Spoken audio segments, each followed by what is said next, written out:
Aquatint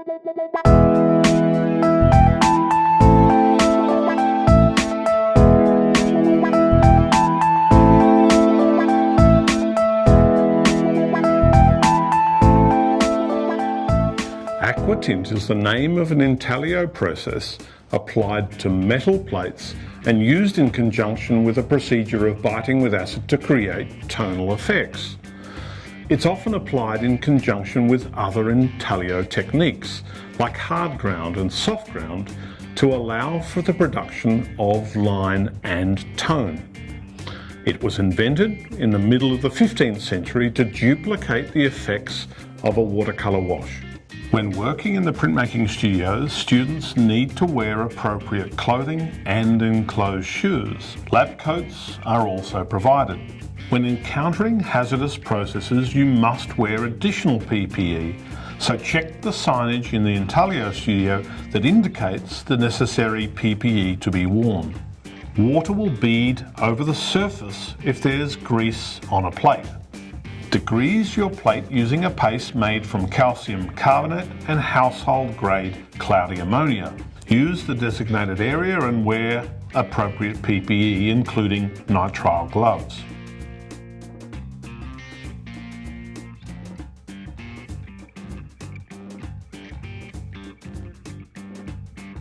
After the application of the degreasing paste, water will run in an even film. Stand the plate upright to dry. The Aquatint room is a hazardous space, so wear all of the recommended clothing and PPE. Check the signs before entering. Once the plate is dry, place it onto a wooden platform. Take the heat gun from its housing in the corridor outside the Aquatint room and plug it into the power point. Double check that there are no plates in the chamber of the Aquatint box. You can reference the sign on the box or take a peek through the front panel door.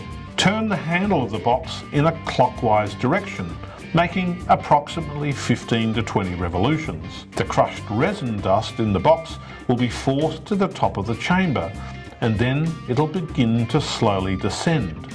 Open the front door panel of the box and place the wooden platform holding your plate onto the wire shelf. Close the door as quickly as possible. The plate should be inserted within 5 to 6 seconds of the last turn of the handle. After between 1 and 3 minutes, depending upon the amount of rosin in the Aquatint box, open the front panel and carefully remove the wooden platform. Place it onto the bench and close the door as quickly as possible.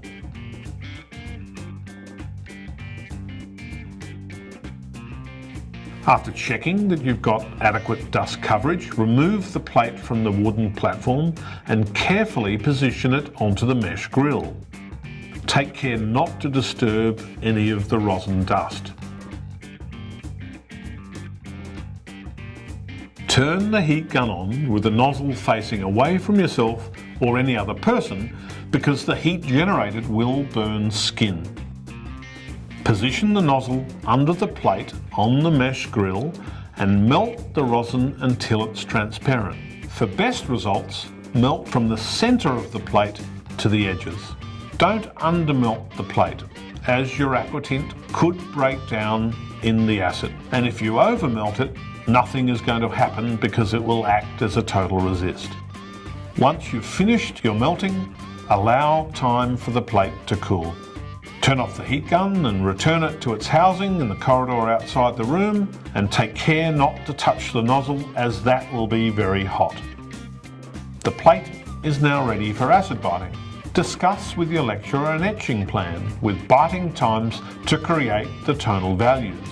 You might also want to talk about the range of acid resists available which offer different visual outcomes. It's important to remember that you never feather an Aquatint when it's in the nitric acid, as this will promote a faster etch and could lead to the Aquatint breaking down. Bitumen resist can be removed with mineral turpentine. Aquatint rosin can be removed from the intaglio plate after etching with methylated spirits and a rag. Wear appropriate PPE, including a fume mask with a solvent-rated cartridge and nitrile gloves. Please don't use water to rinse solvent residue off the metal plate. Your plate is now ready for printing.